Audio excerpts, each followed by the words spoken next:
Assalamualaikum warahmatullahi wabarakatuh. Kami dari kelompok 5 akan menerangkan hasil diskusi kami mengenai materi landasan yuridis pendidikan di Indonesia. Adapun nama dari anggota kelompok kami, yang pertama Izzatianul Hakim, yang kedua Noviani Eka Wahyuni, yang ketiga Muhammad Riyandi Adam Pratama, yang keempat Lailatul Fathuro. Penjelasan selanjutnya akan dijelaskan oleh Saudara Noviani Eka Wahyuni. Di sini saya akan menjelaskan materi nomor 1, seberapa penting landasan yuridis pendidikan di Indonesia. Dalam hal ini, landasan yuridis atau hukum pendidikan adalah asumsi-asumsi yang bersumber dari peraturan perundang-undangan yang berlaku, yang dijadikan pijakan dalam pendidikan, terutama pendidikan nasional, Undang-Undang Dasar 1945 dan Undang-Undang Republik Indonesia Nomor 20 Tahun 2003 tentang Sistem Pendidikan Nasional merupakan dua bentuk landasan yuridis pendidikan nasional.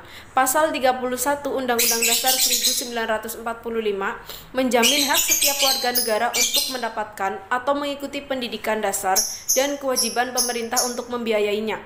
Landasan yuridis bukan semata-mata landasan bagi penyelenggaraan pendidikan, namun sekaligus dijadikan alat untuk mengatur sehingga penyelenggaraan pendidikan yang menyimpang.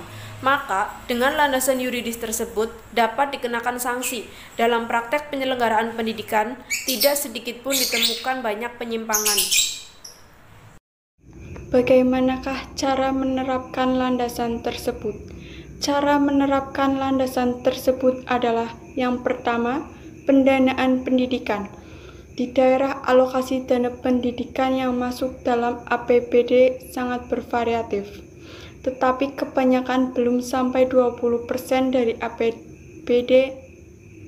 Yang memprihatinkan, ada beberapa daerah yang menggratiskan biaya pendidikan namun tidak dibarengi dengan penambahan anggaran di APBD yang cukup. Yang kedua yaitu kompetensi guru atau konselor. Dalam proses belajar dan pembelajaran, guru merupakan salah satu faktor utama yang mengkondisikan terciptanya suasana yang kondusif. Guru dituntut untuk memiliki kompetensi dan dedikasi dalam menjalankan profesinya. Yang ketiga yaitu desentralisasi pendidikan. Pemberian aksentuasi kepada pemerintah daerah dalam Undang-Undang Sisdiknas diharapkan nantinya pengembangan pendidikan di tingkat lokal akan lebih efektif jika dikembangkan oleh pemerintah daerah bersama kelompok masyarakat. Bagaimanakah apabila beberapa sistem sekolah tidak sesuai dengan yuridis yang sudah ditentukan oleh pemerintah? Sekolah atau lembaga yang tidak menerapkan sistem yuridis pendidikan akan berpotensi menimbulkan pelanggaran hukum.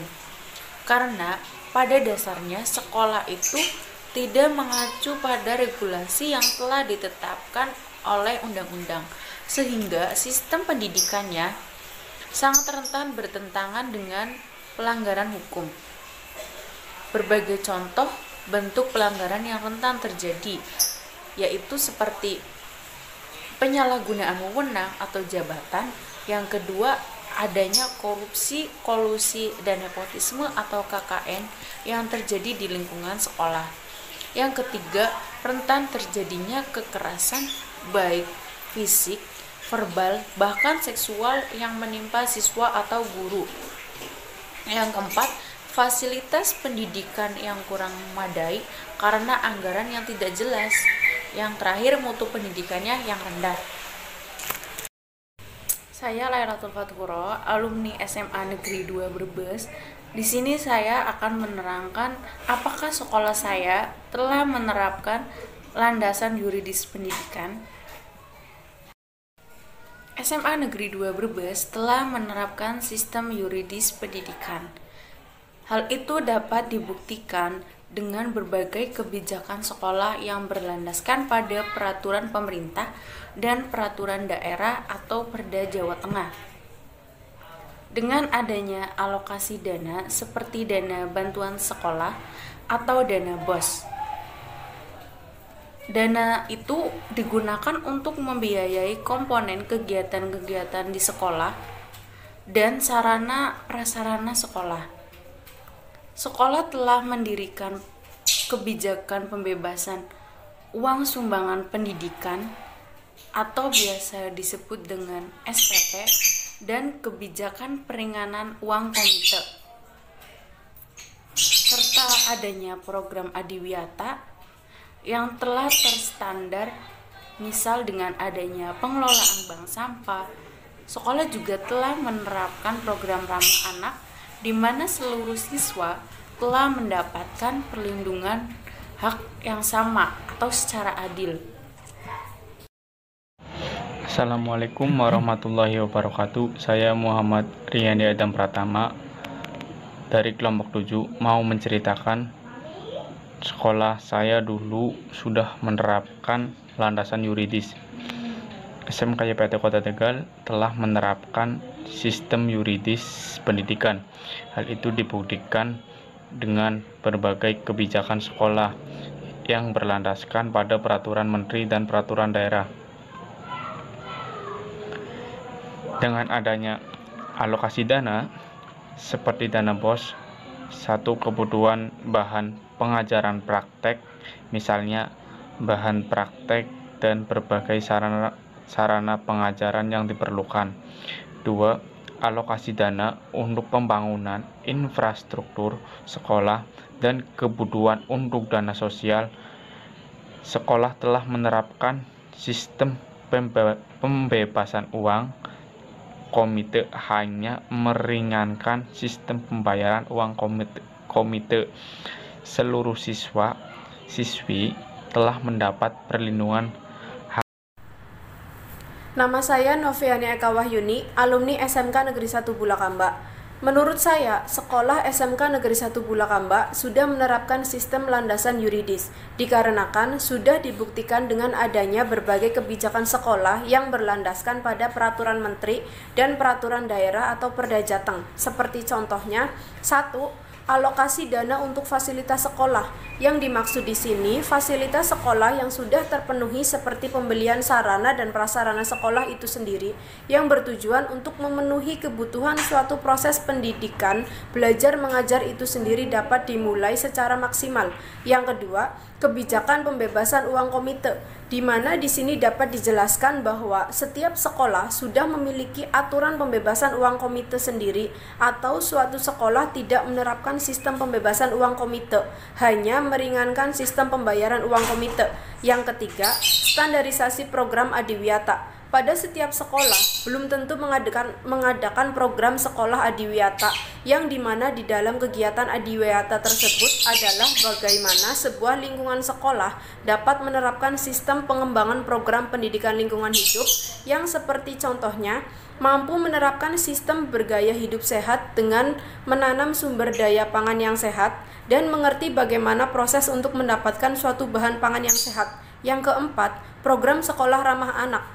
Konsep sekolah ramah anak adalah program untuk mewujudkan kondisi aman, bersih, sehat, peduli, dan berbudaya lingkungan hidup yang mampu menjamin memenuhi kebutuhan dan perlindungan anak dari kekerasan, diskriminasi, dan perlakuan salah lainnya. Selama anak berada di suatu pendidikan serta mendukung partisipasi anak, dan sekolah tempat saya dahulu belajar sudah memenuhi segala aspek yang saya terangkan di atas. Jadi, dapat dikatakan sekolah saya menerapkan sistem landasan yuridis. Assalamualaikum warahmatullahi wabarakatuh. Saya Isatianul Hakim dari kelompok 5. Saya akan menceritakan di sekolah saya dulu, SMK Negeri 1 Kota Tegal, telah menerapkan sistem yuridis pendidikan. Hal itu dapat dibuktikan dengan berbagai kebijakan sekolah yang berlandaskan pada peraturan menteri dan peraturan daerah, seperti alokasi dana untuk fasilitas sekolah, di mana dana tersebut digunakan untuk memperbaiki dan melengkapi fasilitas yang ada di sekolah. Satu, kebutuhan bahan praktek dan sarana pengajaran yang diperlukan, mendapatkan bantuan program Indonesia Pintar bagi siswa yang kurang mampu.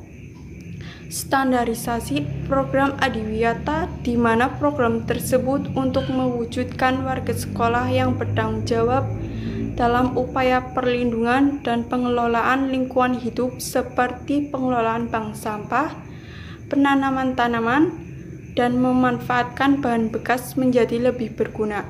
Sekolah juga telah menerapkan program ramah anak di mana seluruh siswa telah mendapatkan perlindungan hak yang sama. Sekian penjelasan yang dapat kelompok 5 sampaikan tentang landasan yuridis di Indonesia. Kurang lebihnya mohon maaf. Wabillahi taufiq wal hidayah. Wassalamualaikum warahmatullahi wabarakatuh.